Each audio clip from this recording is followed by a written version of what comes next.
Hello, everybody. My name is Aaron Canola, and welcome back once again to another edition of the Movie Battleground. Here tonight, we are on to the fourth matchup of our Movie Battleground 2022 tournament, and the one that, in a twisted way, I would say our analysts on our production video were most looking forward to. We have the number 2 seed, former two-time Movie Battleground champion Joe Farrelly, going up against the number 15 seed, Zachary Shelton. Zach, of course, a new player to the league, hoping to take a big victory today that would stake a claim in terms of future success. And Joe, who, again, he is a champion pedigree, but the harshest way of wording it is he has not won a match since April. That said, since April, he's played a match against literally the 2 statistically best players in the league. So that's kind of hard to fault him for. So we will see how that goes.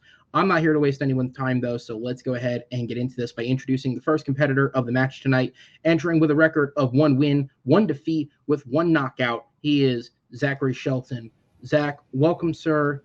I guess there really is only one question to ask you. You know, as has been made very clear, you are the ultimate underdog of this tournament based on your experience, based on the caliber of how people respect your opponent. How are you feeling coming into this? Good. And you kind of brought it up in the bracket prediction video in terms of, like, all I was wanting was an opportunity to see how I do against the top level competitors. And I'm glad I get that opportunity tonight. All right. Short and sweet, man. We'll go ahead and put you behind the scenes and bring in your opponent with a record of 5 wins, 2 defeats, and 1 knockout. He is former 2-time Movie Battleground champion, Joe Hot Fuzz Farrelly. Joe, welcome back, sir. Again, it's a very simple question to ask. As I said, the harshest way of putting it is it's been a number of months since you've won, but the context of that is those matches have been against the top 2 players in the league. So you come in with a chip on your shoulder, or how do you feel about this match going forward? I'm looking forward to it. I always like having a little bit of a debate every now and again. Plus, it's 2 a.m., so I'm definitely ready to have an argument with someone. That's fair, and mad respect to Joe for being willing to work with the times and record this. That's tough on anyone. I wouldn't fucking do it. So kudos to you, man. So again, not here to waste time. Let's get into this, boys and girls. Movie Battleground is a game that is the best of. That's the wrong rule set. Fuck me. Movie Battleground is a best of 5 rounds. It is the first of 3 points wins the match. Each round is worth 1 point. 3 points in a row will be a victory by knockout after 4 rounds. If it is tied 2-2, God bless us all. We are going to the blind round, and I think Joe might cry. That said, the first 4 rounds will be focused on the questions that the competitors received. They've had their chances to prep. They will get a 60-second opening argument followed by a 2-minute expansion period, 4 minutes of open discussion, back and forth, followed by a 60-second closing argument. Following that, I have 3 judges backstage, and Jake Reese, Chad Webb, and Noah McCausland. They will join us on screen, at which point they will make a deliberation based off of what was said by the competitors in the debate. With that said, do either of you have a question for me, or are we good to get going? Good to go. All right, so let's go ahead and hop into it. For our first question, we're going to be talking about, as I've said before when I've used it as an intro, a highly contested topic in the world of Bond, James Bond, is who is going to be the next Bond. But I feel like now that we're in a period of cool down, we're in a period between films, the producers have already come out and said they're not even going to begin really looking at casting until next year. It's not on their minds, even if it's on everyone else's. I think it's time to reflect and look back at the previous Bonds and kind of see what we could be looking at for the future. So the question here is, what is the most underrated Bond film starring either Dalton, Brosnan, or Craig? Or basically that equates to pretty much anything within the last 30 years or so, 20 years. Math is hard. But it's anything within that last period of time. So we'll go ahead and get into that. That said, behind the scenes, Joe, you were the favorite of tonight's match, so you chose which questions to go first on. You chose to go first on 2 and 4. So Zach, you will be going first on question 1 as I pull in the timer. I wish you guys both the best of luck. Zach, it will continue when you speak. So my choice for an underrated Bond movie is 1989's License to Kill, which was the second movie in the Timothy Dalton Bond legacy. And one thing that people kind of talk about when it comes to Bond, but is not like the high topic, is theme song. Now, with the choice that you're about to hear, you have Aha, which, yes, you know about Take On Me, but their song for that movie wasn't as memorable. Now, when you get to License to Kill, you are graced with the voice of Gladys Knight, who is very ear-catching and memorable, and it definitely stands out, and I'll get to more points in my 2 minutes. All right. Kudos to the one person who knows what film Aha sang the theme song for. You know Joe's answer. That said, Joe, do you want to reveal it yourself?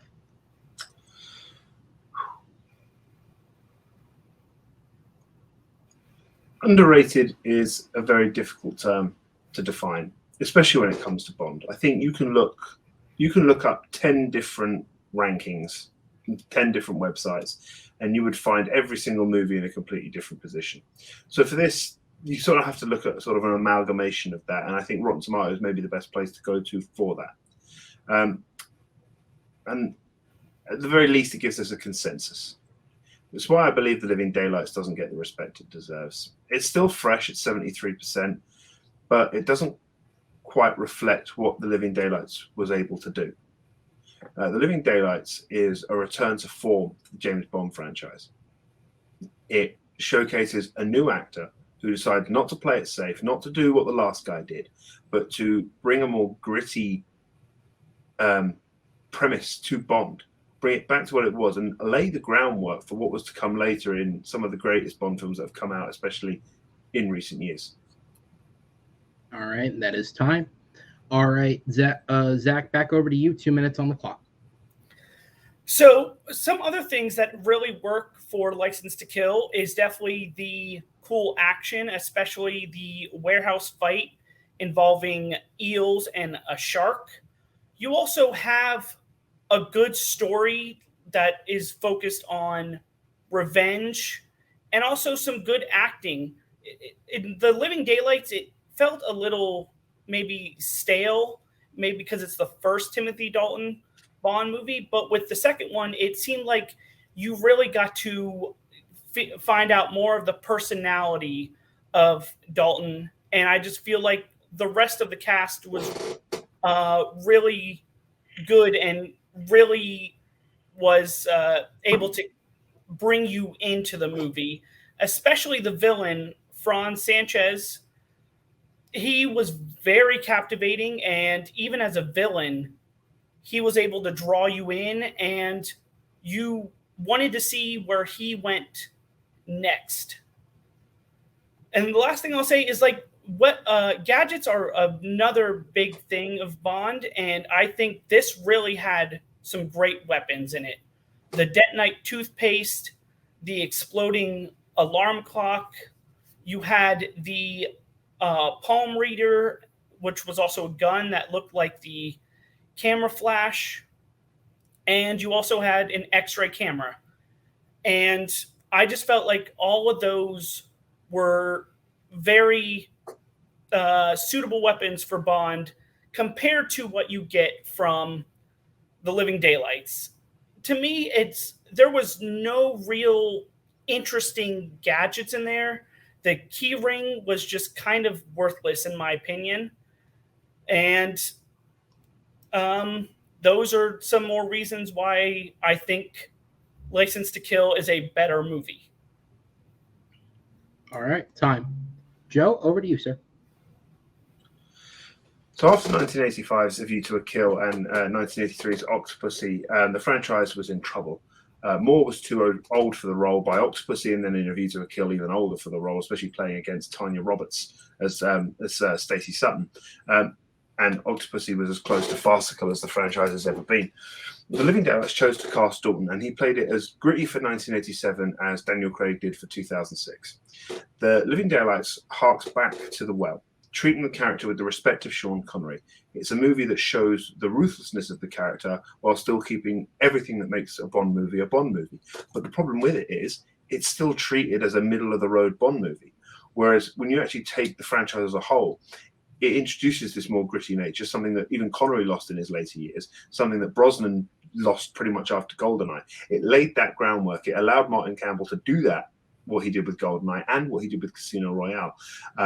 The opening action sequence is fantastic with John Barry's last ever score. And the gadgets are fantastic. You've got that electric keyring finder that allows them firstly to break out of prison and ends up to be sort of the guy pulling the strings behind the villain. Miriam Darwood gives a fantastic performance as Cara Milvoy. She has heart and real character to her, but this isn't just why the movie's good. It's about why it's underrated.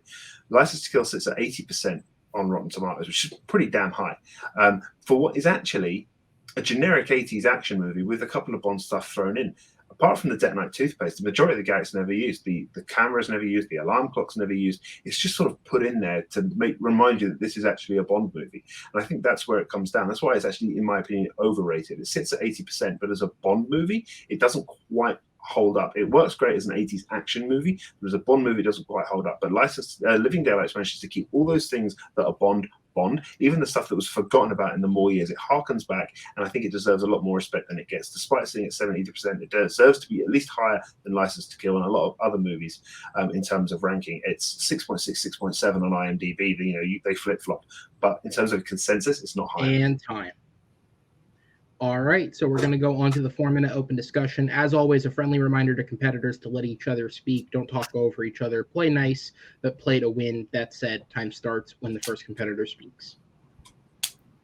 So another thing that kind of is synonymous with Bond are the Bond girls. And I feel like there's a vast difference in the two Bond girls with this. With License to Kill, you have Pam Bouvier, who her and Bond kind of have that connection to the victim, but she's also a former Army pilot and a CIA informant. With Cara, it's like she's a cellist, but other than that, she's kind of very uninteresting, and you could have taken her out of this movie and it wouldn't have changed the movie that much. Well, the problem thing about Cara is, she's the main girlfriend of the villain who he sets up to be assassinated by pretending she's going to assassinate him, and it's that whole thing is what allows Bond to realize that actually the guy he's supposed to be protecting is the one that's actually betraying him. And the fact of the matter is, it's a great movie full of great twists and turns, and I think deserves to sit at a higher point of where it does. License to Kill is a really good movie. It's a really good action movie. It kind of breaks the mold, puts Bond on this revenge path, which is why it sits so high at 80%. It's pretty well rated. You look at most people's Bond lists, even myself, it's top 7 Bond movie for me. And a lot of lists it sits quite high because of that. But Living Daylights tends to fall down in those rankings because people don't take it as seriously as they should. But it has all the good things a Bond movie has, and like I said, rescued a dying franchise and set and laid the blueprints down for what was to come later. Yeah, I guess I would think maybe it would be higher if it wasn't kind of a plot that we've seen so many times about manipulating someone to get into power and to take that current person out of power when the person wants power is kind of the bad guy. And then you also bring in arms dealing. And how many movies do we need with arms dealers, really? And how many 80s movies do we need with cocaine dealers? Maybe, but at least with the cocaine dealers, drug lords, at least it's kind of a captivating and a well thought out villain that you kind of are interested in watching more. Look, The Living Daylights does get good reviews, but it still sits low on rankings lists, and I think that's unfair. It did bring the franchise back. I think without Living Daylights, you don't get movies of the quality of GoldenEye and Casino Royale. It is the blueprint. Like I said, that opening chase sequence is fantastic. John Barry's last ever score. It ends with that classic Bond line when she says, "I'll be there in an hour." Girl offers him a drink. Better make that 2. It's got all those things for Bond. But what License to Kill has, it's a very by-the-numbers 80s action movie. Revenge, drug cartels, Robert Davi. There's even ninjas in it at some point. It's just sprinkled with enough Bond stuff to fit it into the franchise.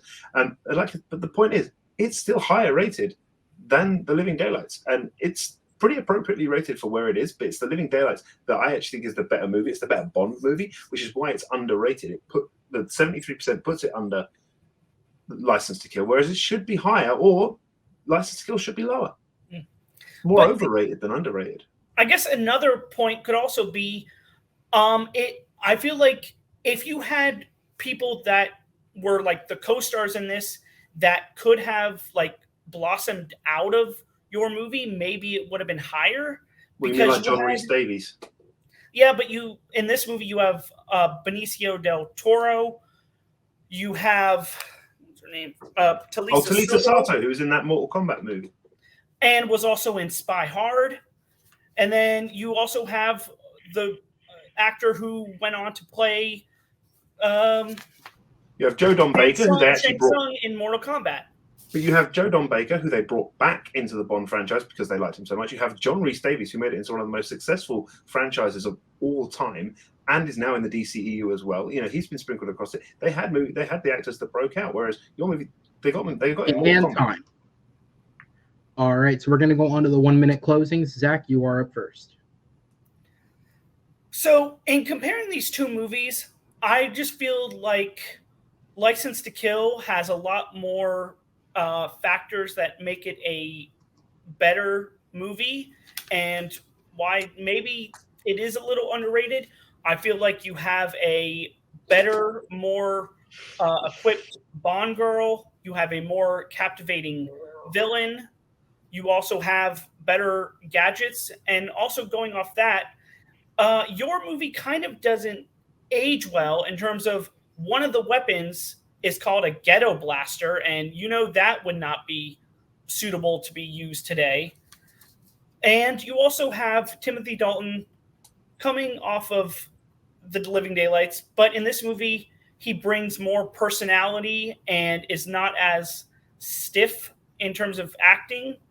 And I just feel like you have a great villain and great story and great acting, and that's why I think this is the better movie. And time. All right. And Joe, over to you. I think License to Kill is an appropriately to borderline overrated Bond movie. It stalled the franchise for 6 years, but that was more down to contract stuff. But The Living Daylights took a franchise from the brink of failure to a point where people wanted to go back. Dalton doesn't play it safe or try to make himself like Roger Moore. He's allowed to breathe, and the movie allows him to do that and deserves more credit than it gets. License to Kill sits at positive 80%, but it's above The Living Daylights at 73%. They're pretty much the same on IMDb, 6.6 for Living Daylights, 6.7 for License to Kill. But despite that, Living Daylights laid the groundwork for License to Kill to build upon. You know, this is about what's the most underrated. And you said License to Kill is the better movie, and it's rated as the better movie. But The Living Daylights actually, I think, deserves more credit because it laid that groundwork, because it's more of a Bond movie. It has more of those things that make it a Bond movie, whereas License to Kill was more of a generic 80s action movie that had the stuff sprinkled in to make it enough of a Bond movie to pass. Living Daylights laid the groundwork. It's a great movie full of twists and turns, great sequences, great song, great score. It's perfect. And time. All right, guys, I'm going to go ahead and sit both of you in the back and bring in our judges for the first round. So as I've done before, sometimes behind the scenes things negate me trying to be entertaining, and Joe is playing at a very late hour. So I'm not going to be fact checking things. Just assume the guy living through a hurricane and the guy awake at 2 a.m. are factually accurate on everything. That said, Jake, I'm going to go to you first. Who gets your vote, and what was the main selling point? By way of cocaine and Mortal Kombat, Joe. No, Joe does get my point, but because he told me more why his movie was underrated, whereas Zach focused more on why it's good. Okay, and down to you, Chad. Yeah, I also went with Joe here.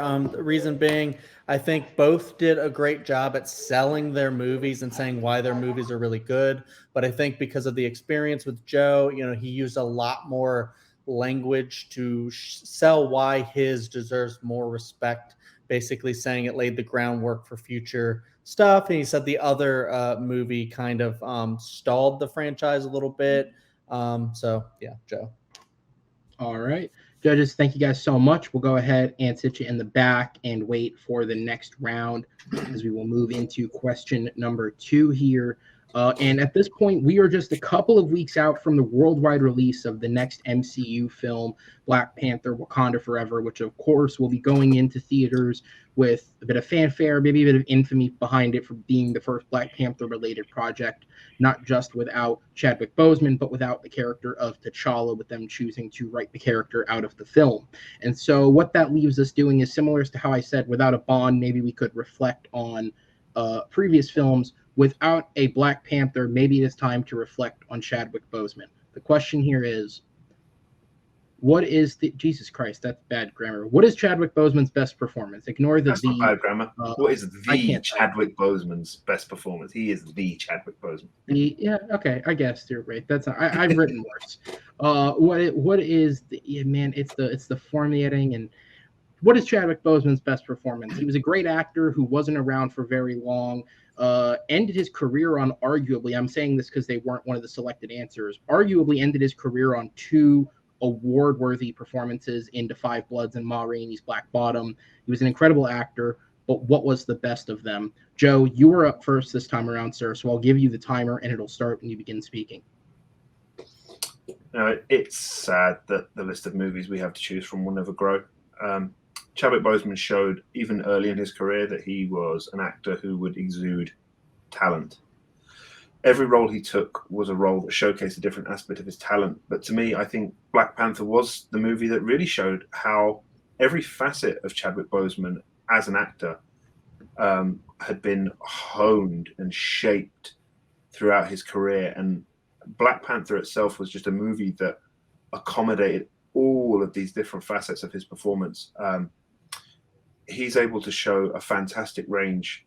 There's a reason this movie was nominated for Best Picture, and it's not just the story itself, which evokes so much emotion and power. Chadwick Boseman's performance in there is really allowed to spread. He's given so many little moments that really do showcase everything he can do as an actor. From you just look across the range in any genre, he showed that he could play a lead in any genre just from the moments he has in this movie. All right, and that is time on the opening. Zach, over to you.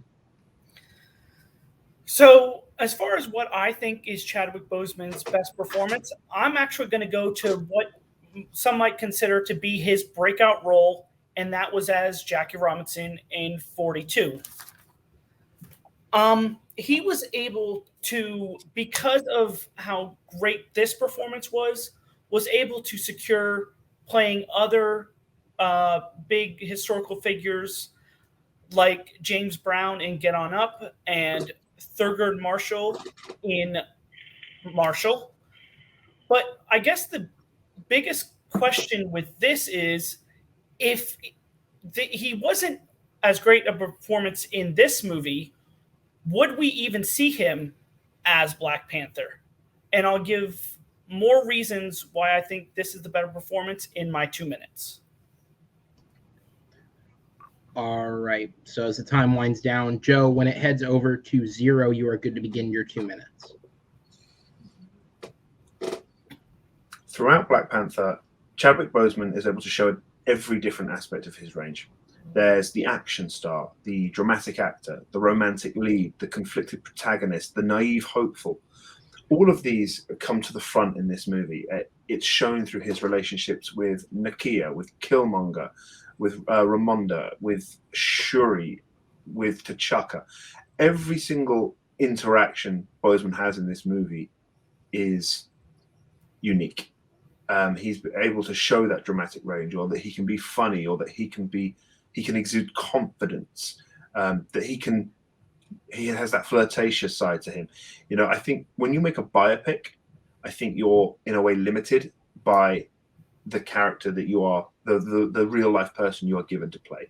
There is a certain limit to what you can do because you want to be true to that person. And while that shows tremendous skill, I think that's a skill that he was able to do in 2013 with 42, hone it, let it grow, let his other roles feed into that. So when he comes into Black Panther in 2018, he's able to hone all these different skills he's picked up. Because that's not to disparage 42. It's not. And or his performance in 42. But everything he learned from 42, he can bring in with stuff he's learned from those other movies that he's done. Bring them into that and really let it show to the forefront. Black Panther is a really powerful movie. And to exist in a comic book realm, I think is a really fantastic thing to do. And I think Coogler as a director, more than Brian Hageland, understood that and understood that he could let this actor sort of fill his boots and let this sort of performance flow from him. It's subtle in some ways, but all the little things he does throughout Black Panther really is fantastic. Just to cut it simply, did that scene in the ancestral plane alongside John Carney as T'Chaka. All of you are wrong. You feel every moment of that, but that's dramatic acting is one thing, but to be able to bring all these different aspects into one performance, I think really shows the talent he had as an actor. And time. All right, Zach, 2 minutes on the clock for you. Now, when you were talking about like a biopic versus a comic book, I actually think it's harder to portray a real life person based on all that they had to go through compared to a comic book character. I feel like you get to see a lot more emotions when dealing with what the real life person had to go through compared to what was on the screen. And both broke barriers, but I feel like with Jackie Robinson, it was actually like breaking a barrier in reality. And I feel like that provided people with a hero that they could actually look up to, that they have read about in like history books. So, and then as far as like the performance, I feel like Black Panther is a little limited, not greatly, but a little, because he's kind of elevated by the rest of the busy cast. I feel like there's so many different performances in Black Panther that he has to elevate his performance to match up with them. In 42, yes, you do have Harrison Ford to like play off of, but it's a lot of him, and you get to see how great of a performance he gives with just by himself in dealing with these multiple actions. And an emotional scene that you get in 42 is the dugout scene, the breaking the bat scene. And I think that's a really powerful scene. And time. All right, we're going to go into the 4-minute open discussion when the first competitor speaks.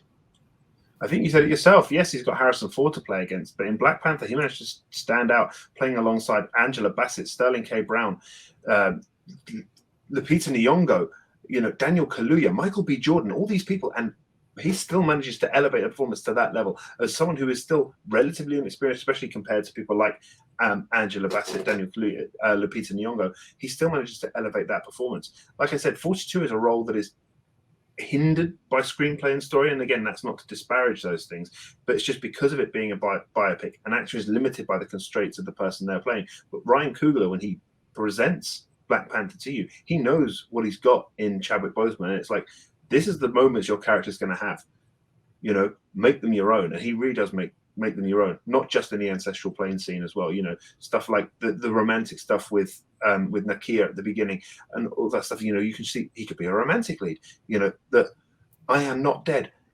There's your action star. There's your dramatic actor on the ancestral plane. All of these skills come through. Whereas with 42, he gets the dramatic stuff, but he doesn't really get anything of the other stuff, which I think is a real shame. Yeah. And again, you brought up the cast with this, but like, is he I know he's the Black Panther, but is he like the main focus of this movie? Because when you have people like Lupita Nyong'o and Michael B. Jordan and Shuri and Angela Bassett, sometimes you want to see their stories as well, and maybe sometimes he takes a back seat. Whereas with 42, your eyes are on him the whole time. And also, I feel like compared to playing Jackie Robinson with Black Panther, it could have actually been anybody. I feel like you kind of need the special, like, you need those special qualities in order to play a real life person compared to someone that you see on the comic book pages. But I think, look, 42 was 5 years before Black Panther, and it does show Boseman's talent. But it's still raw talent at that stage. What Boseman was able to do with T'Challa and with Coogler championing him was to take a character who, while established in comic books, was free to be explored and grow. You know, he has those little moments in Civil War, but what he's given in this, and you say it could have been anybody, anyone could play anybody. But I think for this specific movie, for the moments he gets, when he has his moments to actually shine and do something with the material he's presented with, he does it on all fronts. Like I said, he has those comedic moments when he's sort of taunting Martin Freeman. He's playing alongside Martin Freeman as well, and Andy Serkis. And yeah, every single time and that's the mark of a good actor. It's not just his performance when he is talking and when he's giving these moments. It's that when you're alongside other actors of amazing talent, it's about not stealing the light. It's about this is this character's moment, and that's something that takes a lot of time to learn. And for someone who's still very young in his career, it's something that is still quite a talent, because he has his moments to shine, but he also knows when not to shine, because it's those other characters' moments. The other thing I'll kind of say is that if I want to bring up kind of like firsts with Jackie Robinson and portraying that, like Jackie Robinson was kind of the first one to break that color barrier. With Black Panther, there have been other Black superheroes, especially in Marvel with Blade and Storm. So I feel like while he does have a great performance, he could also be compared to those other two in terms of portraying a Black superhero. But I think Chadwick Boseman's performance is more than that. It's not just what he's playing or who he's playing, it's how he plays it. And that is time. All right, we're going to go on to the 1 minute closings. Joe, you're up first. Time starts when you begin speaking. While 42 and Black Panther are both great performances, for me, the best performance has to be the one that showcases the full range of an actor's talents. Boseman is able to fully display these talents in Black Panther, and in practically every scene shows how he could be a lead in any number of genres, from action to drama to romance to comedy. 42 shows his talent in capturing someone else's identity and displaying those specific qualities. The character of T'Challa shares a lot of Jackie Robinson's qualities, the naivete, the charm, but the character of T'Challa is given more to deal with. And Boseman shows those qualities with the same tour de force that he shows with Robinson. But the difference is, with T'Challa, he has more to show. He can show it on more occasions. He can show different sides of that character. Whereas Jackie Robinson has a certain side to him that Chadwick Boseman, while gets it right, with T'Challa, he is able to display a full range of acting talent, and he does it every single time, no matter what, whether it's the ancestral plane, whether it's the flirting, whether it's the confidence, whether it's the fight scenes. Every single bit of it is on point. All right, and then Zach, final minute of the round. So one thing I didn't mention is you talked about Black Panther having like that range of emotions. Jackie Robinson and Chadwick Boseman does show that range of emotions too. You see the playful side, you see the loving side with his wife, you get to see the dramatic side and the kind of like the teamwork side in a way when his teammates do accept him. But to me, with Chadwick Boseman and his kind of breakout role, you get to see him portray a real-life hero that did break barriers, and I just feel like it's harder to portray a real-life hero than something you see on the comic books. And again, I'll pose the question, if we didn't have a great Jackie Robinson, would he have played Black Panther? And I'll rescind the rest of my time. All right, and that is time. All right, guys, I'm going to go ahead and sit you both in the back once again and bring the judges to screen. And with that, Chad, I will go up to you first, sir. You share a name with Mr. Bozeman. How do you feel about that? I do. He's probably the cooler one, but I try. Well, you're never mind. I was gonna say you're the one that's here, and that's not what I meant, but I realized that would come off in poor taste. So Chad, who gets your vote on this question? I actually liked both arguments. I thought Joe just crushed it though for me, so I went with Joe. I really loved how he talked about like kind of every aspect of the performance, saying that he showed like different kind of genres that he could do in one movie. I loved how he talked about Ryan Coogler kind of just like letting him go and just giving that great direction. And then the one thing that kind of sealed it for me though, because Zach had a really good point where he was talking about him potentially being overshadowed in Black Panther a lot, but then Joe came right back out with saying, oh, well, that's him showing that restraint, showing that kind of like seasoned actor in one of his final roles, to allow other people to shine and know when to shine on his own and when to let other people have their moment. So Joe really crushed that for me. All right, and then Noah, I'll go down to you, sir. Who gets your vote, and what was the main selling point? Hold on, give me 1 second. It just got back over here.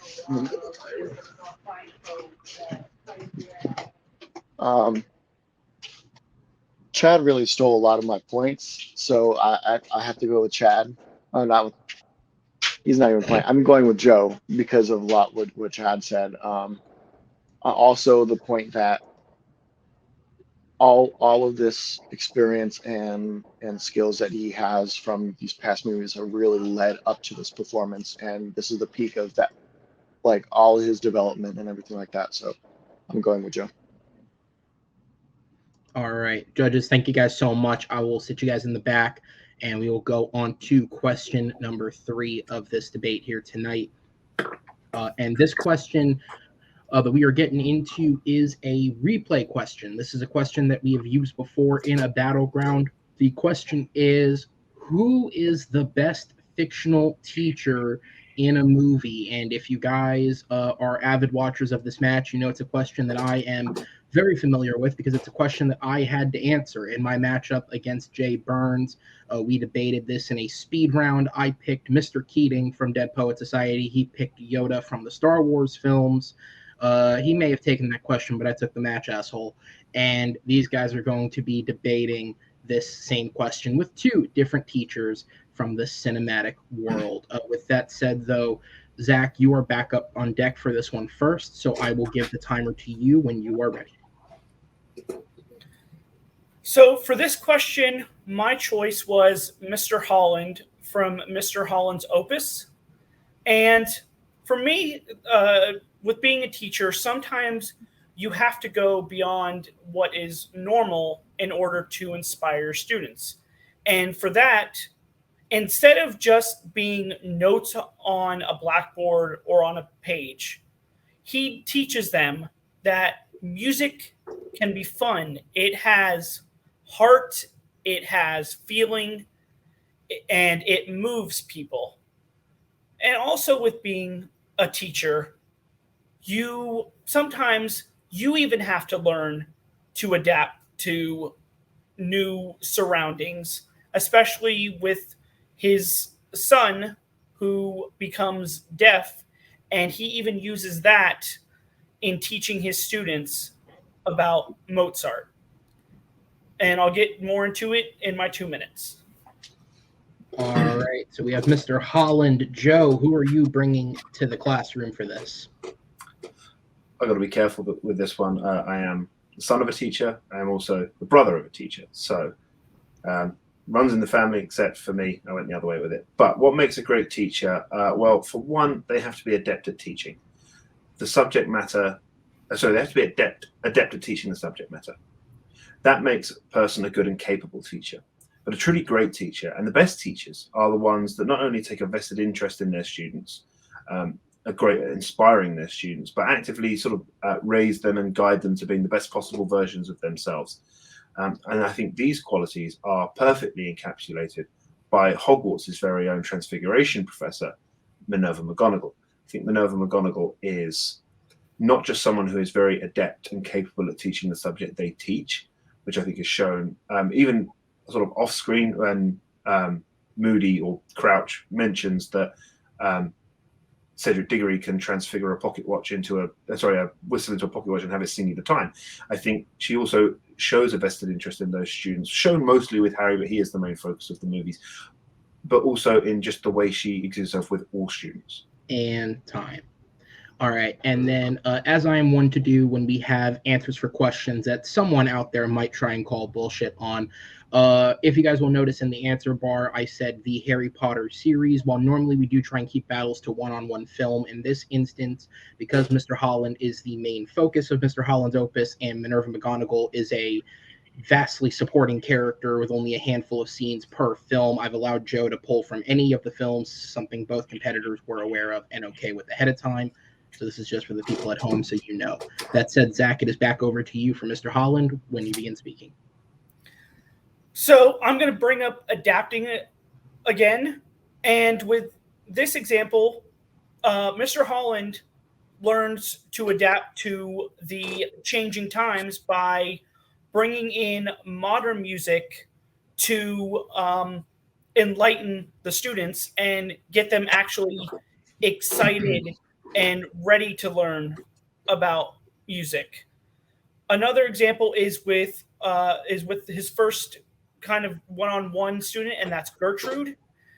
So basically, he tells her that the Louie is like, they cannot sing and they have no harmonic sense, and it's the same 3 notes that they're singing, but they're learning to have fun with it and maybe to not stress so much and just not even think about it and have fun with it. Another example is with Louis Russ, who has never played an instrument before, but because of his teachings, he is able to mold Louis into a musician who can learn how to play the drum. And to go from someone who doesn't know a thing about music to playing an instrument in not that long of a time is the great thing a teacher can do to mold students. And for that's why I think he is a great fictional teacher. All right. So with that said, over to you, Joe, when ready. Minerva McGonagall shows throughout the franchise that she is a capable educator, not just in what she does in class, like showing students how to turn animals into water goblets, but also, and as previously mentioned, Cedric Diggory being a very talented person at Transfiguration. I think she also, but her desire to educate shows even more when she's asked to explain the Chamber of Secrets. You know, this isn't her subject, but it's that desire to educate that really exudes in that scene. She shows how much she cares for her students, not only their well-being, as she's one of the only people to sort of dissent against Dumbledore using Harry as bait. She's very, very protective of her students. She's also fair. You know, you see her punishing all students equally. You know, she's punishing her students the same way she punishes Draco Malfoy for sneaking out of class. So she's very fair in that matter, which I think is very important. She's strict. She's one of the strictest teachers there throughout the film, but she's still likable. There's other strict teachers, Snape being one of them, but Minerva McGonagall is much more liked, and you can see that by the way the students approach her, by the way the other teachers approach her. I think she knows in Half-Blood Prince, she knows that Harry wants to be an Auror and actively encourages him to go that extra mile to become qualified, even though it's sort of not in her purview as a Transfiguration teacher. It's that desire to see what a student wants to do or what they are good at and honing that and being able to see that this is not my subject, but this is what my student is passionate about. And I think that's what differs her from Mr. Holland. I think Mr. Holland is a very, very good music teacher. He's a very good music teacher, but I think music is pretty much where it ends.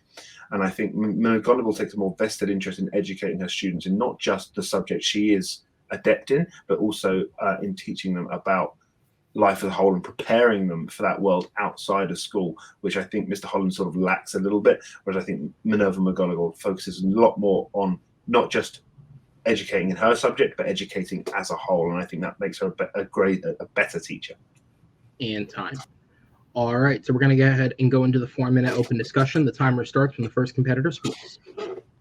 So maybe I'm confusing it with the books, but after watching this series again, I didn't see much of a teacher in McGonagall. Yes, I feel like she is important in some ways, but I feel like she's in the background a lot, or she's not even seen in some movies. You brought up 2 examples from Chamber of Secrets, which I feel that works for her being a teacher, but also in Goblet of Fire, maybe she teaches them about the Yule Ball or no transfiguring of students, but other than those 2 movies, she's not very, she doesn't do much to maybe inspire or mold students. You see it. I think you see it through her actions. I think she is inspirational purely because she is a confident and accomplished witch. I think that in itself is inspiring. But we see her as an educator, a mother figure, a protector, all through her actions. Yes, she does. She teaches them about dancing and about how to that's another teaching moment. Even though she's not adept at, I think with Mr. Holland, music is his life, not teaching. Yes, his passion for music allows him to teach. But there's very little that shows him as a great teacher. His talent and love for music show him to be a capable educator, and I think that's very different from being a teacher. I think his passion for music shows and inspires, but what in terms of actual teaching, I think Minerva McGonagall just shows it a little bit more. We know, like Cedric Diggory was gifted at Transfiguration. She's the Transfiguration teacher. We see her taking those lessons, whereas I think Holland is a lover of music, forced into a position he doesn't want. And sometimes with a teacher, like I said, you have to go outside of what's normal. And I feel like there are actually 3 examples of better teachers in these movies. And one of them isn't even on the staff. I think Snape is a better teacher, both inside the classroom and especially in the last movie, what Harry learns more about Snape and what that can teach him. I think Hagrid is a better teacher, more in terms of like life lessons, and even in the first movie. And then Hermione is a better teacher just throughout, teaching both Harry and Ron both life lessons and just potions and spells. So I feel like they are better teachers than McGonagall in these movies. Entitled to your opinion, but I think with Minerva McGonagall, I think you do see that capability in the subject she teaches, and it's reflected at least once with the student, with, like I said, with Cedric Diggory. But I think with Mr. Holland, like I said, a great music teacher, but I think that might be his limit. He doesn't take that vested interest in his students that I think McGonagall does. You see the way that even though Harry doesn't want to have anything to really do with Transfiguration, he is still her student. And by saying, it's your desire to become an aura, you need to do this. So, well, no, I don't. So, yeah, but you want to be a good aura, right? Basically, and pushes him. That's the thing. She pushes her students to become the best versions of themselves. Where I think Mr. Holland is exuding his passion into them, whereas not actually taking focus as to what they are passionate about. And I think that's the difference there, is that a good educator can teach about the subject they're best in, but a good teacher can see what their students are passionate about and hone that. And again, like I mentioned before, it also just seems like in some movies she's like not even present.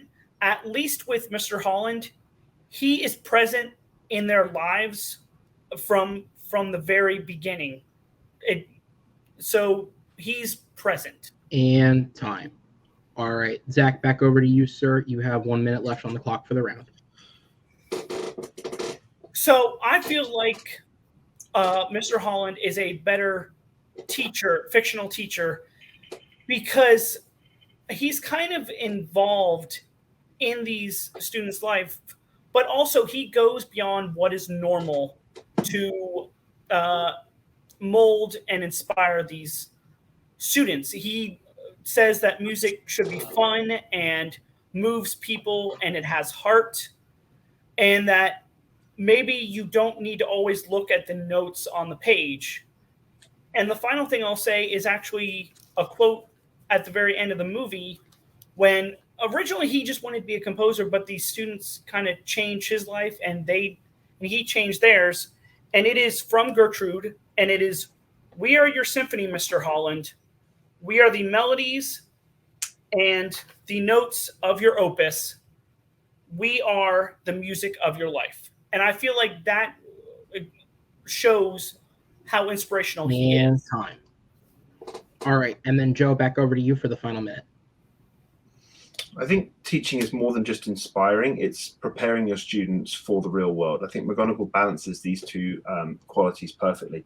Professor McGonagall is not just the best teacher, not just because she truly cares, not just about her subject, but she cares about her students. She goes above and beyond to teach, to guide, and to inspire. Yes, Mr. Holland is inspirational and conveys his subject well, but throughout the movie, he is only showing sort of care about his subject and inspiring his students to love that subject. I think education is more than that. It's about recognizing where a person's talents lie and nurturing that. That's part of the teaching. Something that McGonagall shows, particularly with Harry, but he is the main character. So I think it's the perfect opportunity to show it, the way she supports the main character. But you also see the way she wants Harry to sort of guide Ron.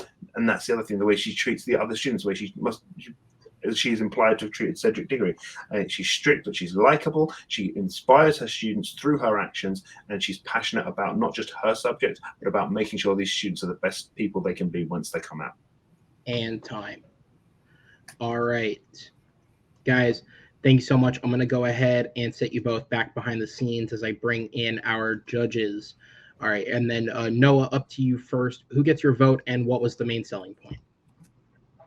Zach had a really good point there in his closing argument about just how inspirational Mr. Opus was to his students. But I think Joe just had a bigger argument and just the bombshell that not only is McGonagall proficient in what she teaches, but she is interested in the lives of her students and pushes them to go towards their passion. So I'm going with Joe on this one. Okay. And then Tato, down to you. Who gets your vote, and what was the main selling point? I also voted for Joe on this one, and it's just that line that teaching is her life, music is his. So, all right. Judges, thank you guys so much. I'm going to go ahead and set you guys in the back because your winner by a final knockout score, 3-0, Joe Hot Fuzz Farrelly taking the big win. Joe, congratulations, sir. That is a way to start the tournament with your second knockout victory. How are you feeling following that performance? A little bit tired. It's now 3 a.m., but I think that's pretty much what pushed me through this, is that I did want to get this done sort of as quickly as I could. Look, Zach put up some really great arguments, especially in that last one with Mr. Holland. I think there was some really, really good points in there. But yeah, thankfully these questions allowed me to sort of go into my areas of expertise: Bond, the MCU, and the Wizarding World. So this is it was nicely fashioned. Obviously, the teacher one could have gone absolutely anywhere. Yeah, I feel good about it, and yeah, it was good fun. Especially watching 42, that was good.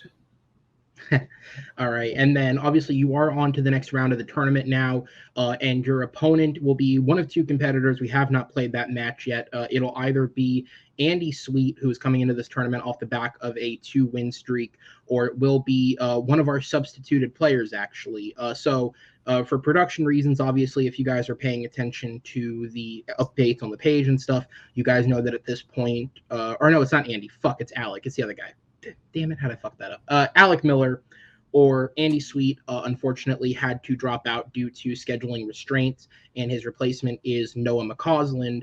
Now, the reason, obviously, as you guys know, 99% of the time, we do not have future competitors judge. However, because the switches were made last minute as such, and we're producing a lot of matches at this point, Noah is someone I trust to remain impartial, so he was kept on the match. But with that said, it would be either Noah or Alec. What do you know about these guys? Do you fancy one of them, or do you just want to go to bed?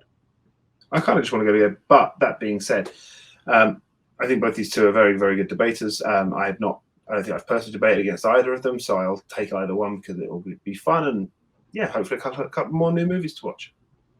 All right. Well, hopefully next time we're doing it earlier than 2 a.m., sir, but I appreciate you for bearing with us. Let's be honest, I had to pull out the first time because I had scheduling conflicts because half my days off got cancelled because of the big event in my country, and then obviously there was some other stuff going on. But this is a really good debate, and it was fun. Absolutely, man. Well, we will see you next time on the Battleground. Take care, sir, as we will go ahead and bring in your opponent. Zach, listen, man, I do have to say, especially on that last question, I think you did a very good job bringing in some solid points to the argument. The stand-up for Mr. Ope Holland I thought was very, very well done. But I think maybe this was just a case of experience versus inexperience. Joe's had a lot more games than you in this. He knows how to hit the nuances of the questions. And again, as I said to everybody, losing sucks. There's no way around that. I'm not going to ask you how great do you feel right now, but what are your thoughts following the performance? I kind of agree with you. Maybe it was the experience, but like I said at the beginning of this match, I wanted to see how I stack up, and I wanted to see how I would do. Congrats to Joe. He really had a great match, and I'm just glad I was able to be in this tournament. All right, absolutely, man. And yeah, so obviously, unfortunately, as with everybody at this point in the season, a loss is the end of the season for you. So you only have 3 games. Obviously, you had 1 win, which was a knockout, the 2 losses. How do you feel overall about how the season's gone for you going forward? Being a rookie, I wish it could have gone better, but again, it was my first year in really doing movie debates, and I'm excited to come back next year and hopefully improve that record. All right, and then speaking of next year, most people don't have a plan in place. There's nothing really ready to go. But a couple of weeks ago, we had a competitor participate in a match, and I was not here for it. And he decided that because, so to speak, Papa wasn't home for this show, to go ahead and act around. And I just want to show you this just to get a feeling of how you feel about it. There is a little annoying piece of shit walking around Florida right now thinking, I think it would be fun to go up against Papa. Papa, when's my next trivia match? Zach Shelton, you annoying piece of shit. I'm calling you out right now. Next year, you're going to get your ass handed to you by Joe. He is going to knock you out in 1 question because you're going to cry and go home after that, even though you're already home. You're going to leave your house, walk a couple blocks down, and then go back home. And then I'm going to take you and I'm going to punish that small ass of yours. And you're going to want to quit. All right, so obviously Papa decided to get a little aggressive there. He insulted your ass. I apologize for that. I'll take care of reparations if I have to. But clearly there is some intent behind that. And so I have decided to grant him this match. And that means your first match next season will be against the ever so vicious Mr. Papa West. How do you feel about that? How do you feel about your opponent? How do you feel about that video, man? I mean, he's out here talking shit about you and you can't even defend yourself. What's the thought? See, I think it wasn't great to do a video because he probably thinks it would intimidate me, but I just say bring it on. It's like it does not intimidate me, and I'm looking forward to the challenge. All right. Short, sweet, and confident as ever. I'm glad to see that a loss doesn't get you down, man. So we will be seeing that match next year. It'll probably be one of the earlier ones. So, ladies and gentlemen, obviously we still have a few months to go for the season, but you have whatever the hell that will be to look forward to. I look forward to being the wrestling coach in the middle of that. Zach, welcome to the Battleground. It's been a solid season, some ups, some downs, but you go out the way that you wanted against a tough opponent, and I don't think there's anything we can't say about that. So have a good night, sir. We will see you next time. And that is it, ladies and gentlemen. Another match done in the Battleground tournament. Joe Farrelly moving on to the next round, as a lot of people may assume he would have, as a lot of people did assume he would have. But I think Zach showed some spark there. I think he showed, especially in that third question, some fight. And hopefully it goes better for him the next time around. With that said, guys, thank you so much for watching. If you guys enjoy the Movie Battleground, be sure to subscribe to the channel, rate the video, and always check out the content we have going up every single week. Tomorrow, we have another match going up outside of the tournament.